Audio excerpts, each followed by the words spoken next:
makeup or pre-lab or whatever you want to think of it for the types of bonds lab. And I'm just going to show you what we have and talk a little bit about what it is that we're going to be doing. So our first solid is sugar, sucrose specifically, C12H22O11. That's the same stuff you sprinkle on your cereal in the morning. Our second solid is going to be sodium chloride, just basic table salt, NaCl. Our third compound is oxalic acid, C2H2O4. Our fourth compound is going to be cobalt 2 sulfate, and it's kind of this tomatoey red, pebbly kind of texture. Then we have nickel 2 chloride, which is green and reminds me a lot of that moon sand that you can buy at Toys R Us. And then our final compound is starch, C6H1005. Starting with our sugar, and again, just like the flame test, not really a flame test, the melting test, I'm going to get a very tiny amount of each solid.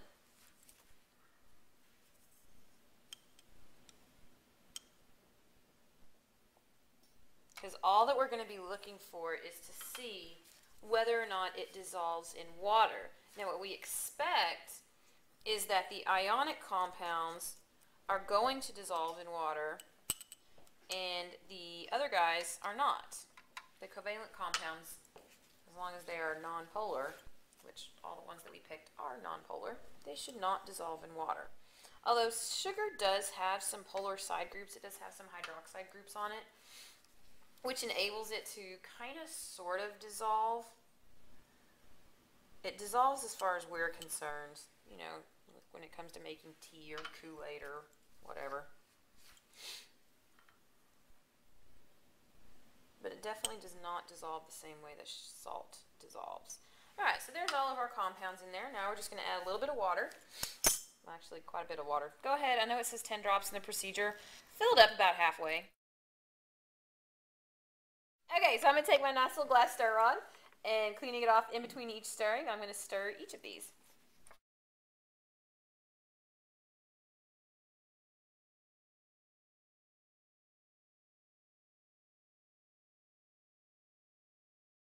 So is the electrical conductivity, and we have these cute little conductivity testers here.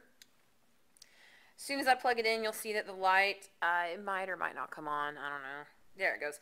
But it's not flashing, and that's the key. If it's flashing, then that's a positive test for conductivity, and when it's not flashing, that's a negative test. So we're just going to put it in each of the water solutions and see if it conducts electricity. All right, so first up is sugar. Put it in the water. Nothing. So sugar is not conductive. Put it in the salt. And there's a positive test. So salt water is definitely a conductive solution. Next up is the oxalic acid. And it is conductive. Which makes sense because it's an acid. Then we have cobalt sulfate. It is also conductive, so positive test there. Nickel chloride is conductive. And last but not least, starch. That's a negative sign. So all of them were conductive except for the sucrose was a no, sodium chloride was a yes, oxalic acid, cobalt sulfate, and nickel chloride were all yeses. The starch was a no. And now you have everything you need to answer your post-lab questions. And hopefully you can start to tell the difference between ionic and covalent compounds.